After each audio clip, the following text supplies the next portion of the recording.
Hello दोस्तों, मैं स्वागत करता हूं आपका अपने यूट्यूब चैनल एसपी क्लासेस में। दोस्तों, आज हम पढ़ने वाले हैं मानव शरीर के तंत्र। तो शुरू करते हैं, देखते हैं मानव शरीर के तंत्र में क्या क्या अध्ययन करते हैं। दोस्तों, अगर आप इस तरह के वीडियो रेगुलर चाहते हैं तो आप हमारे यूट्यूब चैनल को सब्सक्राइब करके बेल आइकन दबा दीजिए, जिससे मैं जब भी वीडियो अपलोड करूँगा आपके पास एक नोटिफिकेशन आ जाया करेगा और आप वह वीडियो को देख सकेंगे।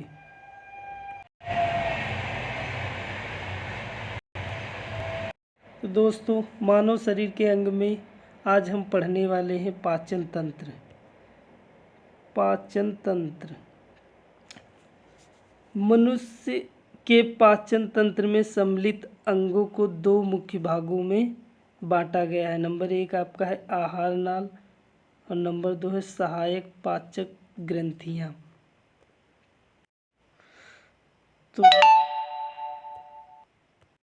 तो हम बात कर लेते हैं सबसे पहले आहार नाल की। आहार नाल यह एक लंबी व सतत नलिका है जो मुख से गूदा तक फैली होती है। मनुष्य की आहार नाल लगभग 30 फीट लंबी होती है। दोस्तों, आहार नाल की लंबाई 30 से 33 फीट होती है। किसी किसी पुस्तक में 30 से 33 फीट लिखा है, किसी किसी पुस्तक में 30 फीट लिखा हुआ मिलता है। तो अगर एग्ज़ाम में आपसे पूछ ले कि आहार नाल की लंबाई मीटर में कितनी होती है, तो आहार नाल की लंबाई मीटर में 9 मीटर होती है। कितनी होती है? 9 मीटर आहार नाल की लंबाई होती है मीटर में। आहार नाल के कुछ भाग दिए गए हैं जिन्हें देख लेते हैं हम। जैसे आपका दिया गया है नंबर ए मुख गुहा, बी ग्रसनी, ग्रास नली, आमाशय, आंत। आंतें दो होती हैं, एक होती है आपकी छोटी आंत, दूसरी आपकी होती है बड़ी आंत। तो दोस्तों, आहार नाल की कुल लंबाई 30 से 33 फीट या 9 मीटर होती है। आहार नाल के निम्न भाग होते हैं मुख गुहा, ग्रसनी, ग्रास नली, आमाशय, छोटी आंत और बड़ी आंत। दोस्तों, मानव के पाचन तंत्र के कुछ भाग दिए गए हैं जिनका हम चित्र के माध्यम से देखते हैं क्या क्या दिया गया है। तो इसमें सबसे पहले आप देख लीजिए, यहाँ पर दिया गया है मुख गुहा। ये दोस्तों ये मुख गुहा दिया गया है। इसी में आपका नीचे पाया जाता है, मुख गुहा के अंदर जीभ होती है। फिर जहाँ पर जीभ के नीचे, जीभ और मुख गुहा का जो निचला भाग होता है वो ग्रसनी कहलाता है। ग्रसनी के बाद वो आपका ये भाग जो दिखाई दे रहा है यहाँ पर, या इसे हम ग्रास नली के नाम से जानते हैं। ग्रास नली के बाद में देख लीजिए आपका आमाशय। ये आमाशय हो गया आपका जो सी आकृति का बना हुआ है, आमाशय हो गया। उसके बाद में पैंक्रियाज, अग्न्याशय, प्लीहा, यकृत, लीवर जिसे कहते हैं पित्ताशय। पित्तरस का निर्माण दोस्तों यकृत में होता है और पित्ताशय में क्या होता है? एकत्रित होता है। इसके बाद दोस्तों देखते हैं हम छोटी आंत हो गई आपकी। छोटी आंत जिसके 3 भाग होते हैं, ग्रहणी, अग्र क्षुद्रांत और क्षुद्रांत। ये छोटी आंत के 3 भाग हैं। और इधर देख लेते हैं हम बड़ी आंत। बड़ी आंत सिक्कम, कोलन, रेक्टम, ये बड़ी आंत के 3 भाग होते हैं। इस तरीके से दोस्तों मनुष्यों का पाचन तंत्र का चित्र के द्वारा हम देख सकते हैं कि कौन कौन से अंग हैं। अब इनको हम डिटेल में पढ़ेंगे दोस्तों। तो पहला भाग है मुख गुहा। तो दोस्तों देखते हैं, मुख गुहा आहार नाल का पहला भाग है। मुख गुहा में जीभ, दांत होते हैं। स्वाद का अनुभव करने के लिए जीभ की ऊपरी सतह पर स्वाद कलिकाएं पाई जाती हैं जो मीठे, खट्टे, नमकीन, व कड़वे स्वाद का अनुभव कराता है। दोस्तों मुख गुहा में जीभ और दांत होते हैं। जीभ का कार्य यह होता है कि स्वाद का अनुभव कराते हैं। इसमें 3 प्रकार की कणिकाएँ होती हैं, एक मीठा और खट्टा, नमकीन व कड़वे भाग का स्वाद का अनुभव कराती हैं। अग्रभाग जो होता है दोस्तों वो मीठे का स्वाद का अनुभव कराता है और मध्य भाग खट्टे और पश्च भाग कड़वे स्वाद का अनुभव कराता है। कभी कभी एग्जाम में सीधे प्रश्न पूछ लिया जाता है, मनुष्य खट्टे स्वाद का अनुभव जीभ के किस भाग से करता है? तो हम सीधे बोल देंगे कि मध्य भाग से खट्टे स्वाद का अनुभव करता है। दोस्तों जो पाचन का प्रारंभ है, उस पाचन के प्रारंभ की, भोजन के पचाने की जो प्रक्रिया है उसका प्रारंभ कहाँ से होता है?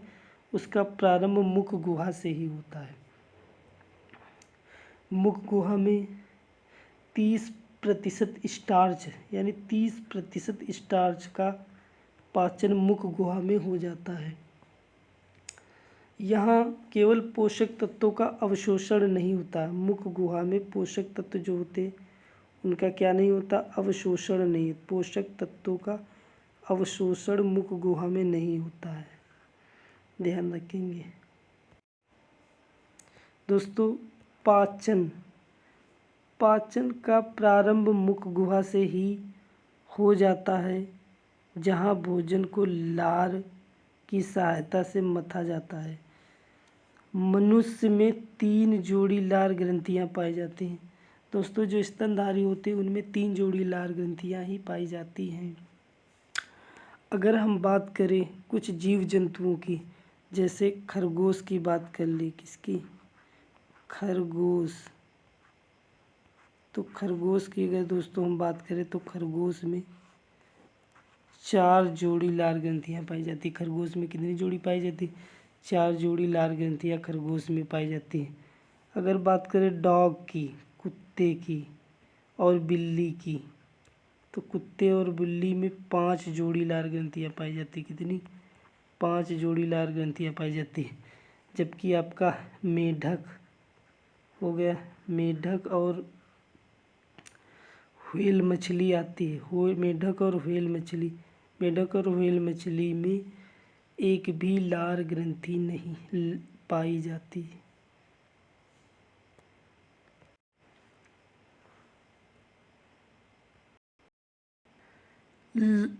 सभी लार ग्रंथियां लार स्रावित करती हैं।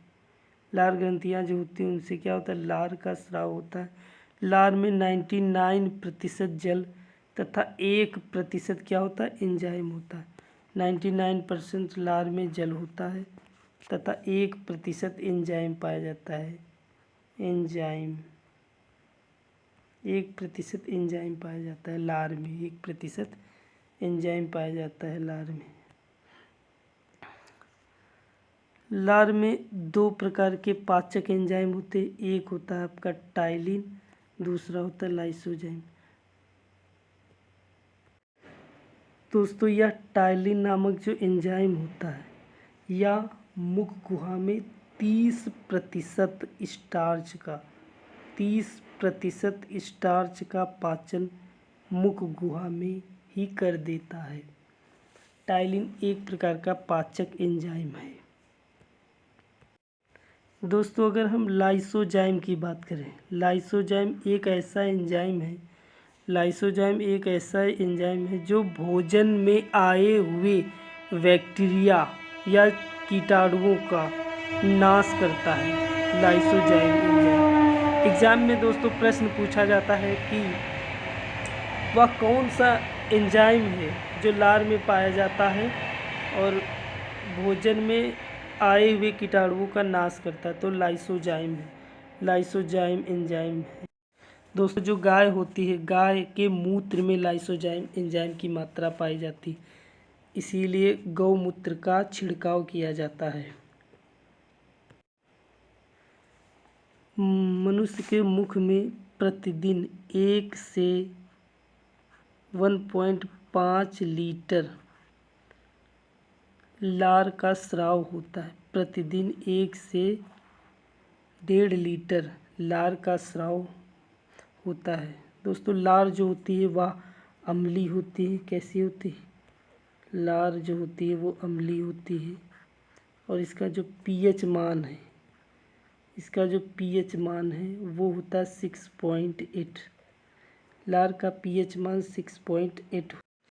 इसके बाद अगला भाग देख लेते हैं। अगला भाग है आपका ग्रसनी। ग्रसनी मुख गुहा का पिछला भाग ग्रसनी कहलाता है। मुख गुहा का पिछला भाग जो होता है उसे हम किस नाम से जानते हैं? मुख गुहा का पिछला भाग जो होता है उसे ग्रसनी कहते हैं। क्या कहते हैं? इसके बाद देखते हैं ग्रास नली। मुख गुहा से लार युक्त भोजन ग्रास नली में पहुंचता है। मुख गुहा से लार युक्त भोजन ग्रास नली में पहुंचता है। यहाँ एक लंबी नली है जिसकी दोस्तों लंबाई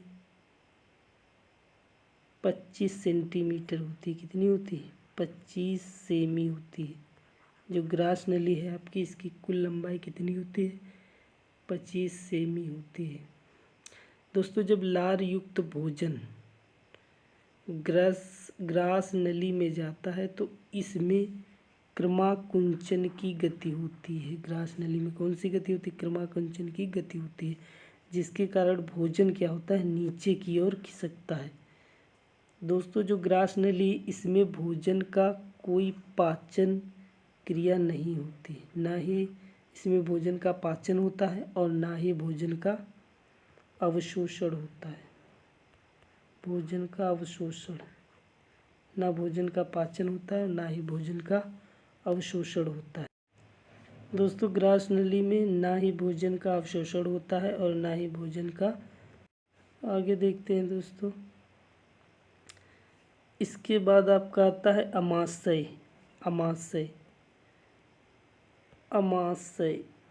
स्टोमच कहते हैं जिसे। यह वच गुहा में बाईं तरफ फैली हुई रचना होती है। अगर बात करें दोस्तों, जो अमाशय होता है आहार नाल का सबसे चौड़ा भाग होता है। अमाशय जो होता है वो आहार नाल का सबसे चौड़ा भाग होता है। सबसे चौड़ा भाग होता है अमाशय जो होता है वो सबसे चौड़ा भाग होता है। आहार नाल का सबसे चौड़ा भाग होता है अमाशय, जो 3 भागों में बटा रहता है। इसका जो अग्र भाग है उसे कार्डियक और जो मध्य भाग है उसे फंडिक और पश्च भाग को पाइलोरिक कहते हैं।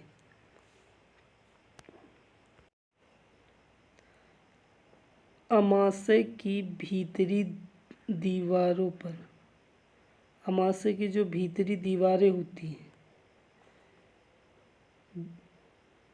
जठर ग्रंथियां पाई जाती हैं। अमाशय की जो भीतरी दीवारें होती हैं उन पर जठर ग्रंथियां पाई जाती हैं, जिनसे जठर रस का स्रावण होता है। यानी इन्हीं जठर ग्रंथियों से एक रस निकलता है जिसे हम जठर रस कहते हैं। क्या कहते हैं? जठर रस कहा जाता है।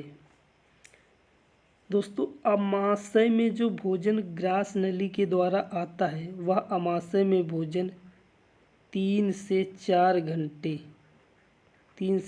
घंटे तक अमाशय में भोजन रहता है। दोस्तों अमाशय में की जो जठर ग्रंथियां हैं उनसे 3 प्रकार के एंजाइम निकलते हैं। नंबर 1 पहला आपका एंजाइम है जिसे हम पेप्सिन के नाम से जानते हैं। किस नाम से? पेप्सिन के नाम से जाना जाता है, जिसे पेप्सिन के नाम से जानते हैं। और जो दूसरा है उसे रेनिन के नाम से जानते हैं। किस नाम से? रेनिन, उसे रेनिन के नाम से जाना जाता है। और जो आपका तीसरा एंजाइम उसे लाइपेज एंजाइम कहते हैं। उसे क्या कहा जाता है? Lipase enzyme. दोस्तों हम जान लेते हैं इन एंजाइमों का काम क्या है। दोस्तों जो इसमें पेप्सिन नामक एंजाइम पाया जाता है, इसका कार्य यह होता है कि भोजन में जो जटिल प्रोटीन होती है उस जटिल प्रोटीन को सरल प्रोटीन में बदल देता है, या हम यह कह सकते हैं प्रोटीन को पेप्टोन में बदल देता है, पेप्सिन। और जो रेनिन नामक एंजाइम निकलता है जठर ग्रंथियों से, रेनिन एंजाइम का कार्य यह है कि जो दूध की केसीन प्रोटीन, जो दूध में केसीन प्रोटीन होती है उसे केसिनोजन में बदल देता है। इसमें बदल देता है, केसिनोजन में बदल देता है। जो हमारा लाइपेज एंजाइम है, लाइपेज एंजाइम सिर्फ वसा का पाचन करता है। किसका? लाइपेज एंजाइम वसा का पाचन करता है। दोस्तों, अमाशय में ही एक अम्ल होता है जिसे हम हाइड्रोक्लोरिक अम्ल के नाम से जानते हैं, HCl अम्ल। इसे हाइड्रोक्लोरिक अम्ल कहते हैं। क्या कहते हैं? हाइड्रोक्लोरिक अम्ल। हाइड्रोक्लोरिक अम्ल के नाम से जाना जाता है। इस अम्ल का कार्य क्या है? यह अम्ल अमाशय में पाया जाता है। यह अम्लीय होता है। इसका pH मान जो होता है वो 1.3 होता है। इसका pH मान कितना होता है? 1.3 होता है। या भोजन के साथ आए बैक्टीरिया को, जो बैक्टीरिया भोजन के साथ अमाशय में आ जाते हैं उन बैक्टीरिया का नाश करता है हाइड्रोक्लोरिक अम्ल, और भोजन को सड़ने व खराब होने से बचाता है, और अमाशय में अम्लीय माध्यम उत्पन्न करता है। ये HCl का कार्य है जो अमाशय में पाया जाता है। आइए दोस्तों, कुछ इम्पोर्टेंट प्रश्न देख लेते हैं जो हमने अभी आज पढ़ा है। जैसे आपका पहला प्रश्न दिया गया है। पहला प्रश्न आपका है कि एंजाइम टाइलिन में पाया जाता है। ऑप्शन ए आपका है लार में, अमाशय रस, या अग्न्याशय रस, या आंत्र रस। टाइलिन कहाँ पाया जाता है दोस्तों? हम लोगों ने भी ऊपर पढ़ा, मुख गुहा में लार और दांत, मुख गुहा में लार, जीभ और दांत पाए जाते थे। जीभ से जो होता था उसमें टाइलिन और एमाइलेज, टाइलिन का दूसरा नाम एमाइलेज है, यह पाया जाता था मुख गुहा में। यह क्या है? यह लार है। जैसे दोस्तों हम लोगों ने अभी अमाशय पढ़ा था ऊपर, तो अमाशय में हमने देखा कि HCl अम्ल पाया जाता है। अमाशय में ही जठर ग्रंथियाँ होती जिनसे 3 प्रकार के अम्ल निकलते हैं, जैसे पेप्सिन, रेनिन एंजाइम जो हमने पढ़े ऊपर। अगला प्रश्न देखते हैं। अगला प्रश्न आपका है कि किस प्रक्रिया के द्वारा आहार नली में भोजन जाता है? दोस्तों, आहार नली में भोजन जाता है उस प्रक्रिया को हम अंतर्ग्रहण कहते हैं। क्या कहते हैं? अंतर्ग्रहण। यानी भोजन को जब हम मुख में लेते हैं और मुख में चबाने के पश्चात जो ग्रास नली से होता है वो भोजन अमाशय में जाता है। इस प्रक्रिया को हम क्या कहते हैं? अंतर्ग्रहण कहते हैं। अगला प्रश्न देखते हैं। अगला प्रश्न क्या है? अगला प्रश्न यह है कि लार में एंजाइम पाया जाता है। दोस्तों, लार में जो एंजाइम पाया जाता है उसे हम टाइलिन कहते हैं। क्या कहते हैं? टाइलिन। लार में जो एंजाइम पाया जाता है उसे टाइलिन एंजाइम कहते हैं। क्या कहते हैं? टाइलिन एंजाइम के नाम से जानते हैं। दोस्तों, इसी का दूसरा नाम है एमाइलेज। क्या है? एमाइलेज। तो इसका राइट आंसर क्या हो जाएगा? एमाइलेज हो जाएगा। और दोस्तों, इस लाइपेज का क्या कार्य है? इस लाइपेज का कार्य है, लाइपेज जो है एंजाइम, ये वसा का पाचन करता है। किसका? लाइपेज एंजाइम वसा का पाचन करता है। अगला प्रश्न आपका दिया गया है, मनुष्यों के पाचन तंत्र में उत्सर्जित अम्ल कौन सा होता है? पाचन तंत्र में उत्सर्जित अम्ल कौन सा होता है? जैसे पहला दिया गया है सल्फ्यूरिक अम्ल। सल्फ्यूरिक अम्ल होता है H2SO4 सल्फ्यूरिक अम्ल होता है। पाचन तंत्र में दोस्तों, पाचन तंत्र में हमने पढ़ रखा है कि पाचन तंत्र में कौन सा अम्ल पाया जाता है, तो हमने बताया था आपको कि पाचन तंत्र में HCl अम्ल पाया जाता है। कौन सा अम्ल पाया जाता है? HCl अम्ल, जिसे हम हाइड्रोक्लोरिक अम्ल के नाम से जानते हैं। तो इसका राइट आंसर क्या हो जाएगा? हाइड्रोक्लोरिक अम्ल। अगर हम बात करें नाइट्रिक अम्ल, नाइट्रिक अम्ल होता है आपका HNO3। सल्फ्यूरिक अम्ल की बात करें तो H2SO4 आपका सल्फ्यूरिक अम्ल होता है, जो बैटरियों में प्रयोग किया जाता है। बहुत सारी गाड़ियाँ निकलती हैं यहाँ पर।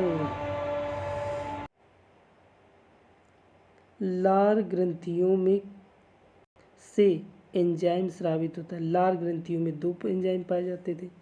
नंबर 1 पहला कौन सा एंजाइम पाया जाता है? टाइलिन। ग्रंथि से एंजाइम स्रावित होता है, तो सबसे पहले हम बात कर लेते हैं ट्रिप्सिन की। ट्रिप्सिन की बात कर लेते हैं। ट्रिप्सिन एक प्रकार का क्या है? ट्रिप्सिन एक प्रकार का एंजाइम है जो प्रोटीन का पाचन करता है। ट्रिप्सिन किसका पाचन करता है? प्रोटीन का पाचन करता है। अगर हम लाइपेज की बात करें, लाइपेज एक प्रकार का एंजाइम है जो वसा का पाचन करता है। और यह लाइपेज एंजाइम कहाँ पाया जाता है? तो आमाशय में जो जठर ग्रंथियां हैं उनसे निकलता है यह लाइपेज अम्ल। अगर हम पेप्सिन की बात करें, किसकी? पेप्सिन की, तो यह पेप्सिन प्रोटीन का पाचन करता है। किसका? प्रोटीन का पाचन कर। पेप्सिन एंजाइम जो है सरल प्रोटीन, जटिल प्रोटीन से सरल प्रोटीन में बदलता है पेप्सिन, या प्रोटीन को पेप्टोन में बदल देता है पेप्सिन, या आमाशय में पाया जाता है। एमाइलेज की बात करें हम अगर, किसकी? एमाइलेज की, तो यह लार ग्रंथि में पाया जाता है। तो इस प्रश्न का राइट आंसर क्या हो जाएगा? एमाइलेज। लार ग्रंथि में एक और एंजाइम पाया जाता है जिसे लाइसोजाइम एंजाइम कहते हैं। क्या कहते हैं? लाइसोजाइम एंजाइम कहते हैं। इसका कार्य क्या होता है? भोजन में आए हुए जीवाणुओं का नाश करता है। दोस्तों, इस तरह का अगर वीडियो आप रेगुलर चाहते हैं तो आप इस चैनल को सब्सक्राइब कर लीजिए। सब्सक्राइब करके बेल आइकन को दबा लीजिए। Thanks for watching.